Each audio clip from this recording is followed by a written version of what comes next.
पुरी की भव्य रथ यात्रा में लाखों श्रद्धालुओं की भीड़ उमड़ी हुई थी और हर तरफ जय जगन्नाथ के जयकारे गूंज रहे थे।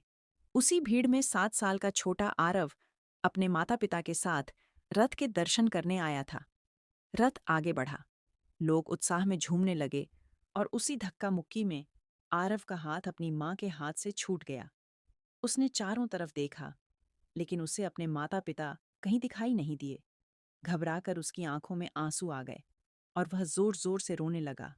तभी उसके सामने काले रंग के सादे वस्त्र पहने एक शांत स्वभाव वाला व्यक्ति आया। उसके चेहरे पर एक अजीब सी मुस्कान थी। उसने प्यार से आरव के सिर पर हाथ रखा और बोला, डरो मत, तुम्हारे माता पिता तुम्हें मिल जाएंगे। वह व्यक्ति आरव का हाथ पकड़कर भीड़ से अलग एक सुरक्षित जगह ले गया, उसे पानी पिलाया और महाप्रसाद का छोटा सा हिस्सा दिया।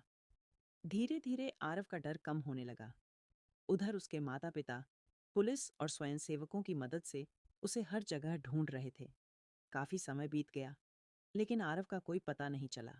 कुछ देर बाद वही रहस्यमयी व्यक्ति आरव को लेकर एक सूचना केंद्र के पास पहुंचा और मुस्कुराते हुए बोला, यहीं रुको, अब सब ठीक हो जाएगा। इतना कहकर वह भीड़ में आगे बढ़ गया। कुछ ही मिनटों में आरव के माता पिता वहां पहुंच गए।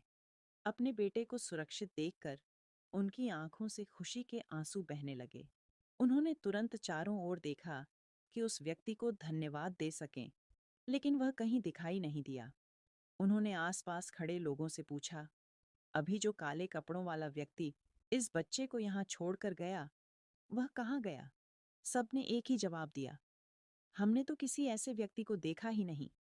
आरव ने मासूमियत से कहा, वही अंकल मुझे पूरे रास्ते कहते रहे कि भगवान जगन्नाथ अपने भक्तों को कभी अकेला नहीं छोड़ते। उस दिन आरव के माता पिता देर तक मंदिर की ओर देखते रहे। उनके मन में एक ही सवाल था, क्या वह सचमुच कोई साधारण इंसान था या फिर भगवान की कृपा किसी अनजाने रूप में उनके बेटे की रक्षा करने आई थी। कहते हैं, सच्चे विश्वास के रास्ते पर कभी-कभी ऐसे अनुभव मिल जाते हैं जिनका उत्तर शब्दों में नहीं, केवल आस्था में मिलता है।